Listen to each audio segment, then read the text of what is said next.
the winter season drags on, travel hopes are exceedingly high for the next big vacation. But of course, that trip may need to be on a budget. So here are 5 ways to turn that next getaway into an affordable adventure. We tapped top travel guru Peter Greenberg, the travel editor for CBS News, for his secrets to saving the most on your next vacation.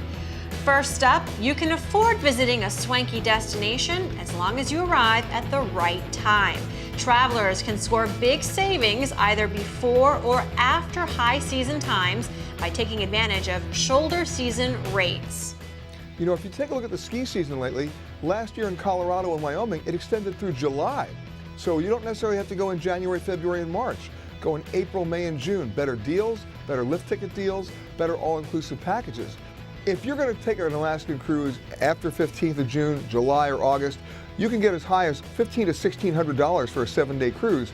You go before June 15th or after September 4th, it'll drop to $799. Now do the math, that's almost 50%. The same goes for booking airfare. Not all flight options are listed on the internet, so it's best to call the airline agent to see if they have positioning flights going to your destination. If you have a conversation with a human being, there are a lot of other questions you can ask about alternate airports, alternate routings, and maybe something even called a positioning flight, where they actually have to get the plane from point A to point B. They don't care who's on the plane, they have to move the equipment. We had to get somebody to New York recently. The regular price online for a one-way ticket from Los Angeles to New York was $809. I asked about a positioning flight on the phone, and guess what? They had a flight an hour and a half earlier, same kind of plane, non-stop, it was $109. If you're planning to travel with a large family or even a group of friends, skip the hotel and rent a home instead. Websites like vrbo.com, vacationrentals.com, and HomeAway allow you to negotiate with property owners directly.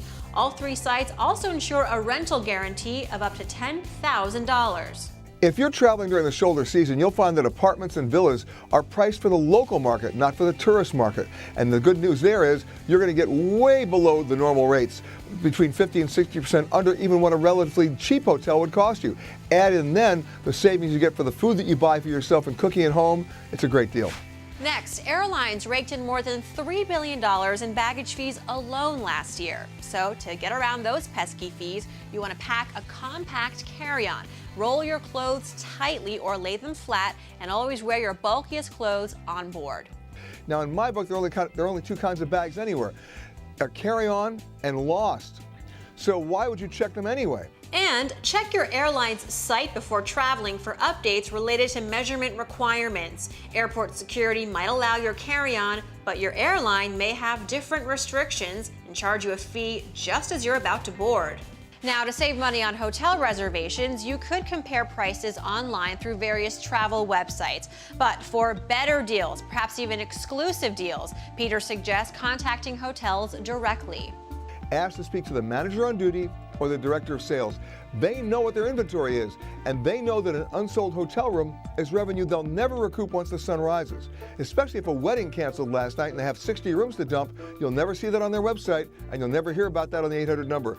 Establish a relationship on the phone. I know it's a new concept. Talk to a human being. You'll be happy you did.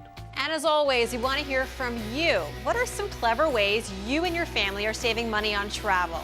Connect with me on Twitter @Farnoosh and use the hashtag FinFit. For Yahoo Finance, I'm Farnoosh Tarabi.